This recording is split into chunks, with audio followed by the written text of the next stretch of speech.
What a year, eh, folks? All right, enough of that. Get me to Christmas already.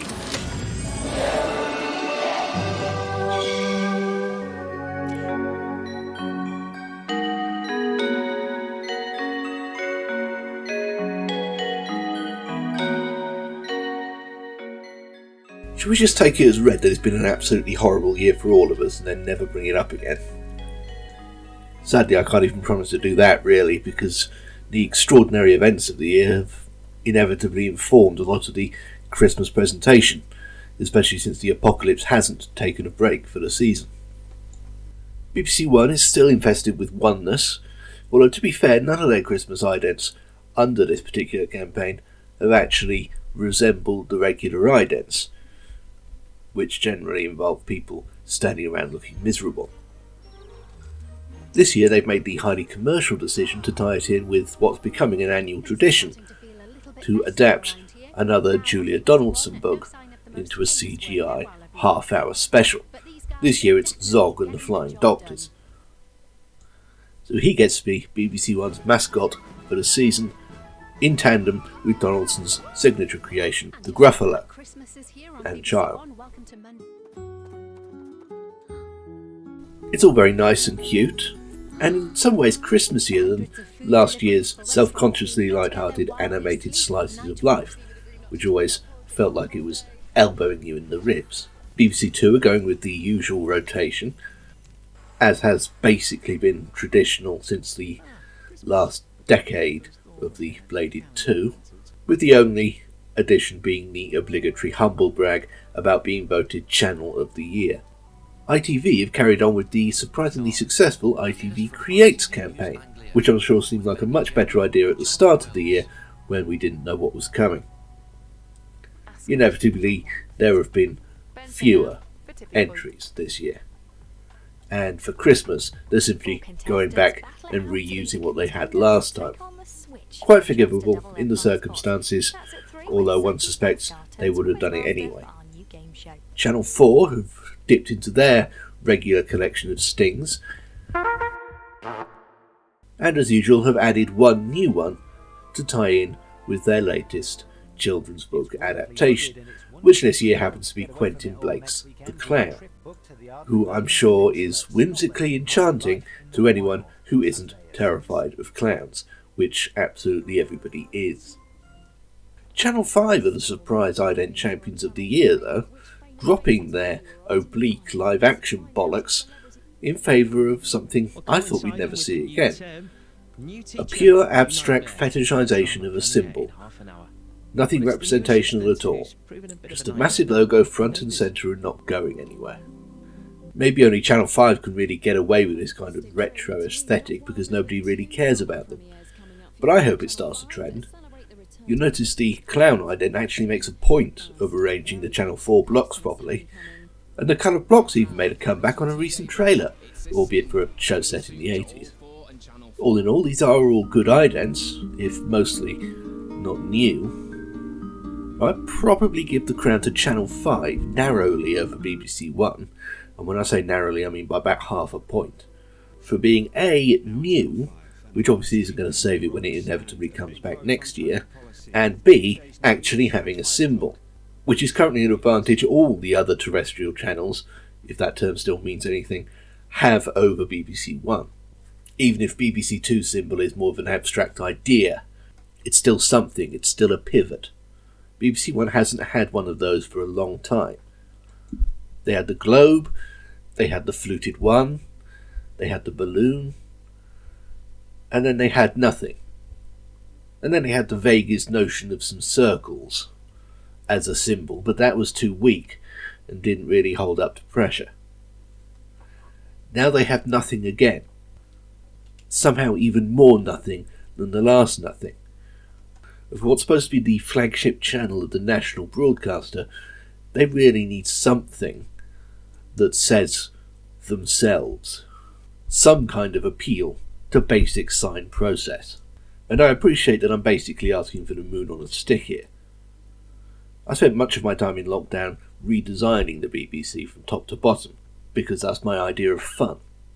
and BBC One was easily the hardest bit.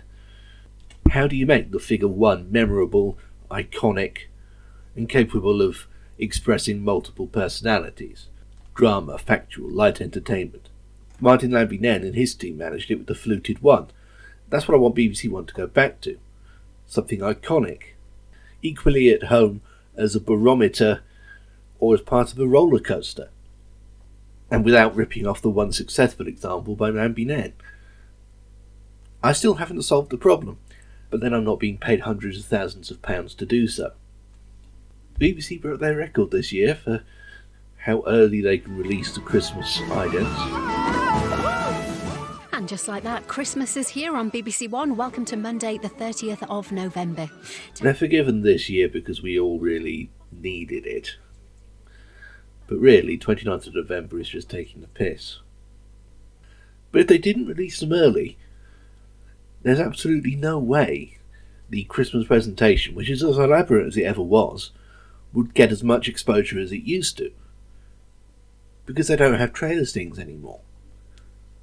The EPG has made menu trailers that run through an entire evening's viewing largely redundant. And those were the main reason to bother having trailer stings at all.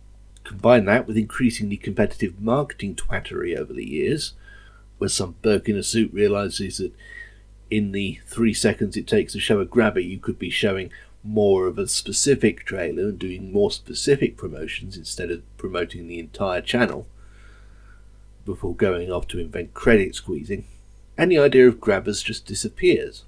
And since that's the main context in which the kind of Christmas presentation that we all enjoyed in the past thrived, pretty soon Christmas presentation is reduced to just one big John Lewis style advert, and then several long and elaborate idents that have to be shown often and from early for maximum market penetration, yeah?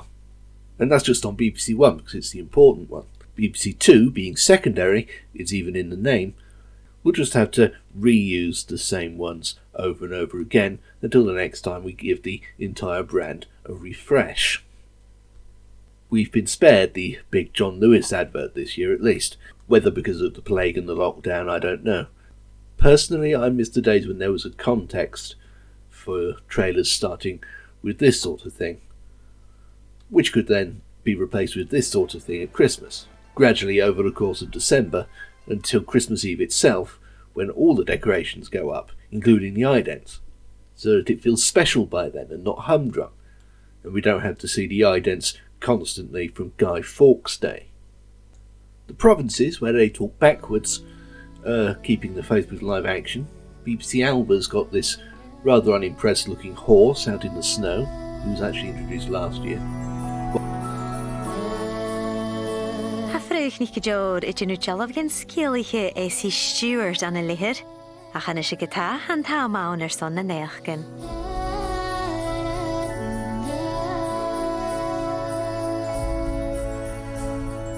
While S4C are going for the community togetherness angle, with their portrait of various frustrated Welsh people trying to decorate a street in Merthyr, or wherever.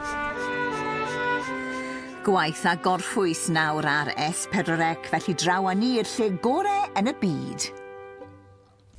The Radio Times cover is much the same as most of the Radio Times covers for the previous decade, right down to the illustrator Robin Shaw. Not that he isn't very good, but could you possibly hire somebody else next year, if we're all still here? In fact, this year's one seems to be a different angle of last year's one. Or maybe the same angle a few seconds later. Maybe next year's one will be slightly further away. TV Times are also going for a traditionalist approach, with a slightly untrustworthy looking painted Father Christmas lugging a sack full of all the festive threats of the year. They've got their own little strapline that they bring out for the double issue, The Original Christmas TV Guide. I'd like to see they're working on that, but at least it's better than the legendary double issue, which Radio Times continues to persist with, and which I have no strength remaining to protest. A lot of stuff's come up from the archives lately, thanks to Stuart Kenny for these.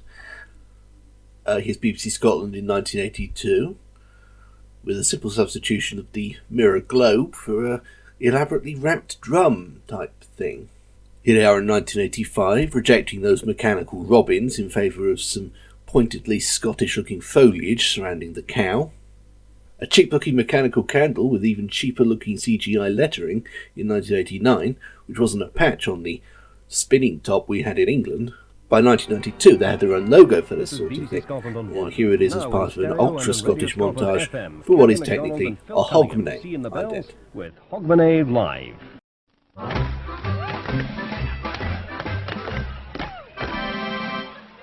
And this one from 1996 practically beats you on the head with Scottish cliches while yelling "See you, Jimmy." Meanwhile in Wales in 1984, instead of those snowmen and their impossible cracker, they went with Another Snowflake. And on Scottish television, i.e. the ITV franchise in 1992, well, there was an obvious thing they could do with the thistle at Christmas time, so they did. And here's a little gallery of ancient black and white slides from musty, dusty Christmases before colour.